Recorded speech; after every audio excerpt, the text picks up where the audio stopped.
ada beberapa langkah untuk meningkatkan keuangan. Yang ini kadang orang itu ya ada yang menjalankan, ada yang enggak. Namun kita di sini pengen diskusi aja ya. Jadi bukan menggurui, bukan kita mengajari, tapi kita berbagi. Ya, saya akan berbagi di sini gimana sih ada langkah-langkah yang memang untuk kita meningkatkan keuangan, terus agar kita selalu mendapatkan jalan ataupun kita mendapatkan ya pemasukan yang itu memang sesuai dengan apa yang kita inginkan. Dan nilainya itu terserah teman-teman mau disetting ke berapa, per hari, per minggu, per bulan, atau per tahun, bebas saja. Dan itu semua nggak ada ketentuan yang baku, jadi misalkan harus sekian, itu nggak ada. Jadi semuanya boleh dilakukan sesuai keinginan masing-masing. Dan ada yang beda di video kali ini. Biasanya saya membahas ada 5 poin, dan di sini saya pengen membahasnya itu ada 7 poin yang mungkin nanti bisa teman-teman terapkan dan teman-teman pelajari apa aja itu poinnya. Terus teman-teman bisa lakukan ya. Meskipun ada beberapa poin yang memang udah sering saya sampaikan juga, namun di sini saya pengen menyematkan itu karena memang itu sesuatu yang penting juga, dan itu bisa dilakukan oleh teman-teman, dan nanti hasilnya itu juga teman-teman sendiri yang mendapatkannya dan yang menikmatinya, bukan saya dan bukan siapa-siapa, tapi teman-teman sendiri yang itu nanti memang pure untuk teman-teman. Apa kabar sahabat hebat?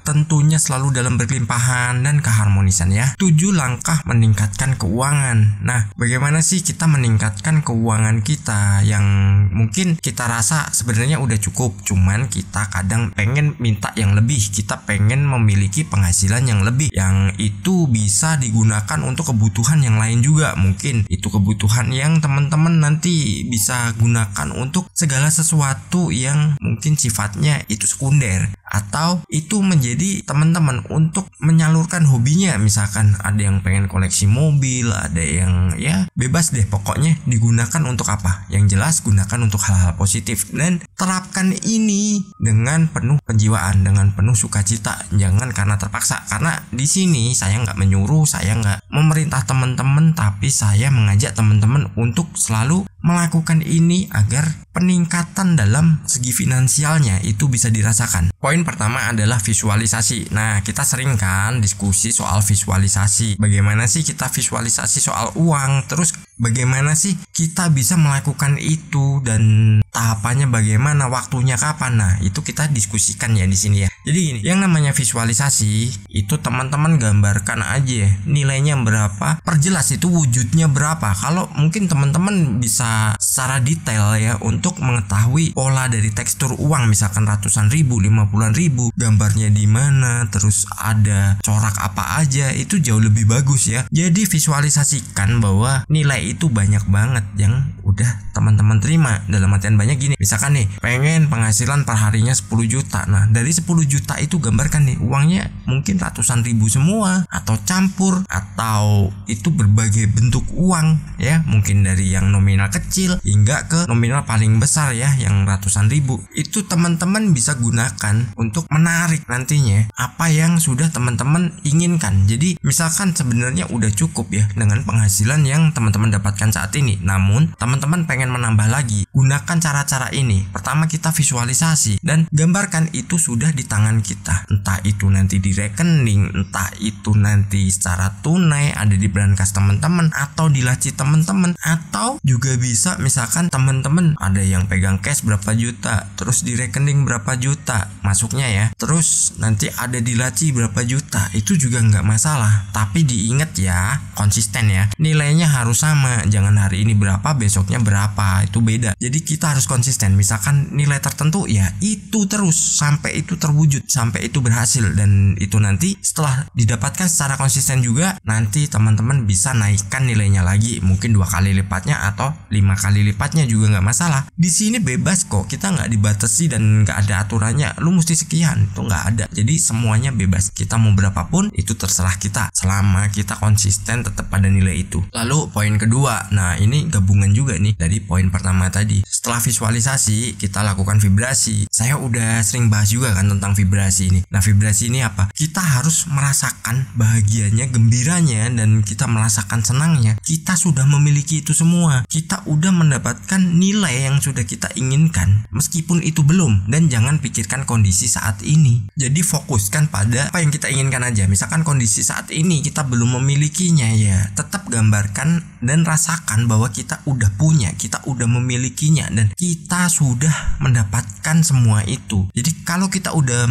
melakukan kedua hal itu, alam semesta akan menyiapkan dirinya dan dia akan menyesuaikan untuk mengirim itu semua. Tapi kalau mungkin ya, ada kan kita yang dipatahkan oleh orang lain. Nah, itu bahaya banget. Kita udah punya impian tapi dipatahkan orang lain yang itu mengetahui apa yang menjadi impian kita. Jadi tetap kita visual dan vibrasinya, kita konsisten nilainya, terus itu lakukan rutin dan jangan dicampur ya. Ingat, jangan dicampur. Dalam artian dicampur adalah uang terus nanti dicampur dengan kebutuhan lain yang dalam pikiran kita, atau dicampur dengan keinginan yang lain. Itu jangan. Kalau uang ya uang aja, nanti berikutnya baru kita terapkan untuk hal lain. Saya sering sampaikan kan, jedanya minimal 1 jam. Jadi bisa dipisah-pisah. Nanti misalkan ada mobil impian, ada rumah impian, kemas dengan afirmasinya masing-masing. Jamnya kapan, terus temanya nanti apa. Nah, itu harus disesuaikan. Jadi misalkan uang ya uang aja, mobil impian ya mobil impian aja, rumah impian ya rumah impian aja. Jangan semua jadi satu. Dari situ kalau itu jadi satu, yang mau ngasih juga bingung dan nggak akan pernah kita dapatkan ya. Kegagalan law of attraction adalah kadang di situ. Jadi campur aduk. Mungkin yang teman-teman lagi ada masalah finansial,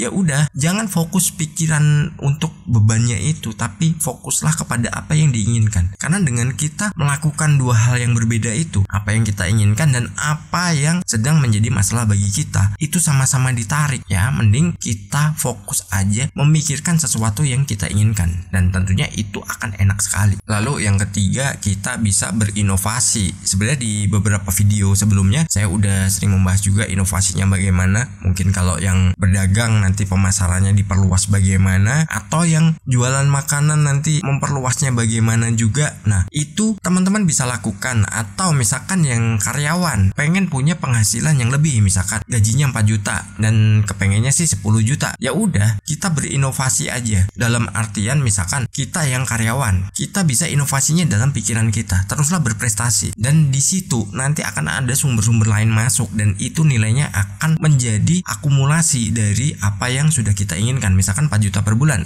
ternyata di luar kerja kita mendapatkan job atau kita mendapatkan sebuah order yang itu nilainya setara dengan 6 juta atau lebih. Nah, itu bisa kita lakukan juga, dan itu bisa menjadi gabungan nantinya antara gaji dari kantor, bisa juga dari tambahan dari luar. Nah, itu akan jadi banyak, dan itu bisa dikembangkan jadi inovasi. Selain inovasi secara bentuk real ya, secara konvensional seperti tadi, kita inovasikan pikiran kita bahwa kita sudah memilikinya, bukan kita akan, tapi kita udah memilikinya. Kita udah punya nilai itu, dan kita dengan senang hati mengelola dan memperbanyak, ataupun kita akan meningkatkan penghasilan kita tersebut. Poin keempat, kita harus merahasiakannya. Nah, kenapa kadang orang lain menjadi blocking bagi kita, terus orang lain menjadi penghambat kita? Itu karena apa? Kita tidak merahasiakannya. Kita bercerita kepada orang bahwa, oh, aku pengen punya ini, aku pengen punya itu. Nah, kalau orang itu yang kita ajak cerita nggak paham, atau dianya orang yang berpikirnya selalu sesuatu itu mustahil, otomatis kita bakal ditegur dengan kata-kata yang nggak enak. Itu yang akan menjadi penghambat kita. Saya ada cerita ini ya,